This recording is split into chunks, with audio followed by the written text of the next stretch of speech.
Yeah, probably. Well, maybe they were then. We thought they were Antifa for a start. Like when the security had said, oh, there's these people in black with black coverings, black blah, blah, blah.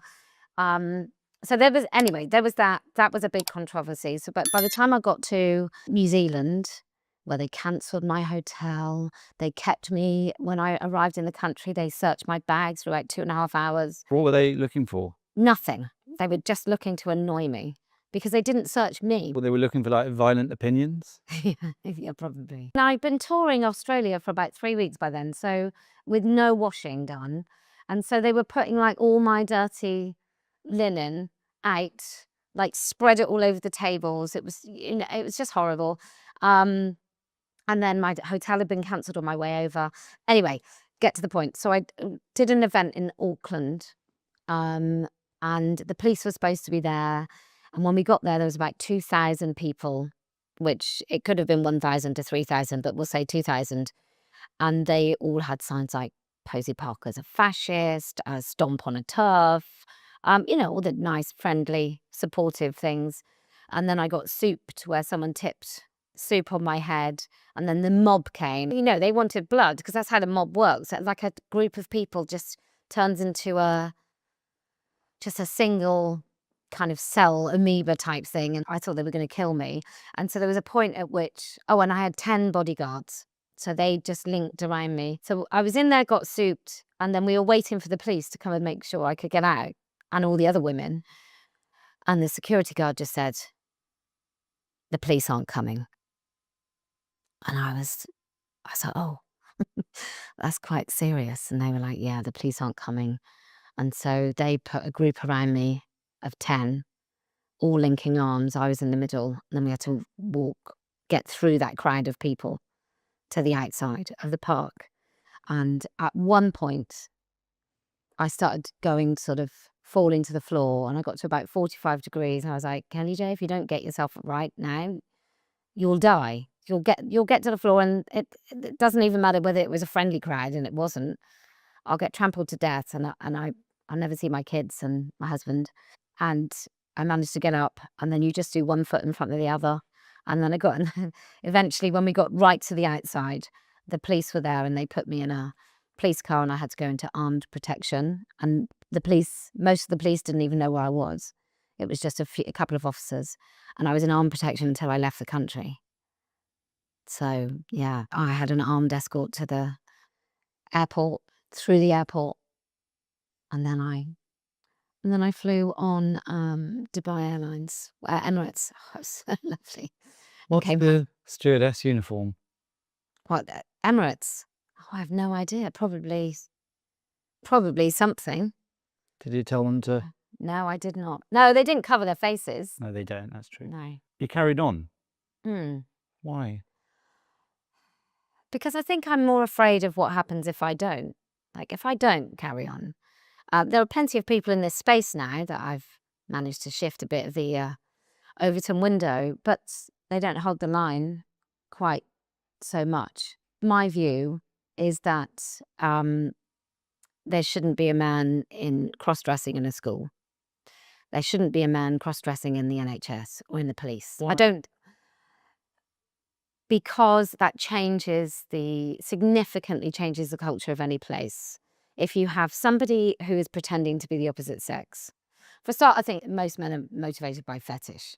But wait, let me pause. Yes. I don't want to be flippant here, but you're wearing trousers. I am. Why can't a man wear a dress? Because I'm not motivated by a fetish wearing trousers. And so can a man that isn't motivated by a fetish wear a dress in the civil service? Yeah, but you won't find one. I think when we were younger, David Beckham wore a sarong. I don't think anyone thought he was doing it for a fetish. I think you can tell. Kilts? Yeah, I think you Ethnic can tell. Ethnic Scots. Yeah. Kilts, that's okay. Absolutely. Okay, so it's about the intention, basically. Yeah, and we know the intention. We can feel the intention. Like, you don't have to be a genius. You can feel it more than you can intellectually recognize it. Do you think there are people, maybe a very small number, who aren't doing it out of a fetish, but they honestly believe inside themselves that they're women? They're not women, but they believe it.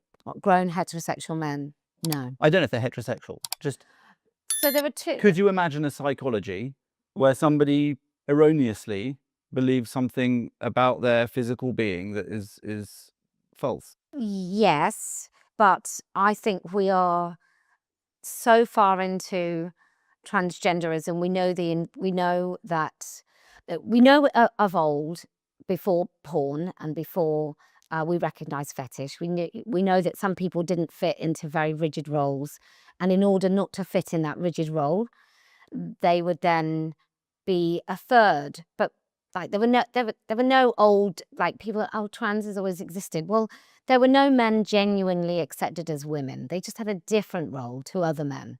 So no, I really don't think so. I think maybe we're creating some of those people because we've indoctrinated them as children. I mean, you can never say absolutely.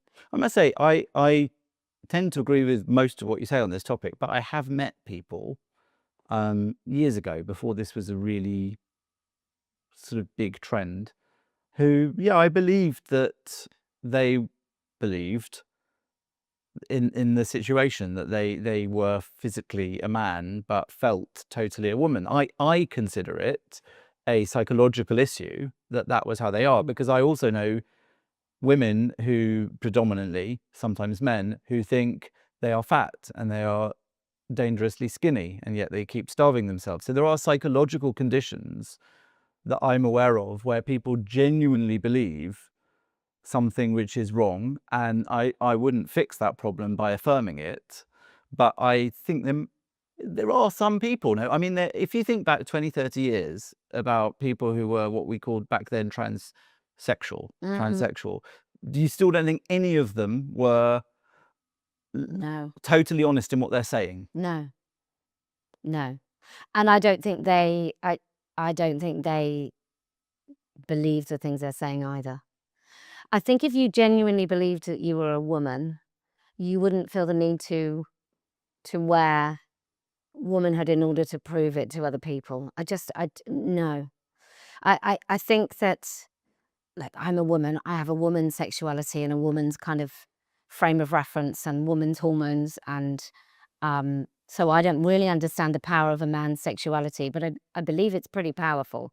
You know, we are human beings, we're mammals, we're supposed to procreate. Clearly not all of us do, not all of us want to, and it's not possible for everybody. And clearly 2 women, 2 men, they can't procreate together. Like, I get it. We deviate from that. But the compulsion of our bodies is the whole point of our species is to procreate. So it has to be super, super powerful, men's sexuality, to be informed and motivated and the drivers in things that they do. And now we kind of put society around it, and we hopefully we make you a little less driven by that particular thing. But to think that somebody will try and wear an identity and it's not sexually motivated, no, I don't think so. And does that apply for other identities then that aren't to do with gender? Well, we know that the man who cut off both of his legs, that's a sexually motivated. You know, people, serial killers are sexually motivated.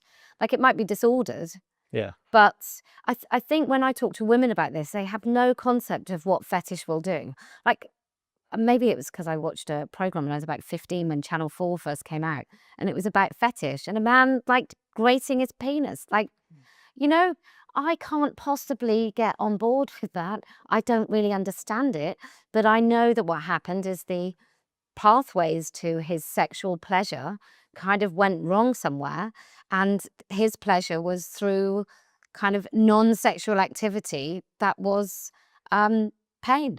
Aren't there women who are aroused by fetish? Yeah, just not as many, by contrary. No, I agree with that. Yeah. But I mean, is it exclusively male, do you think?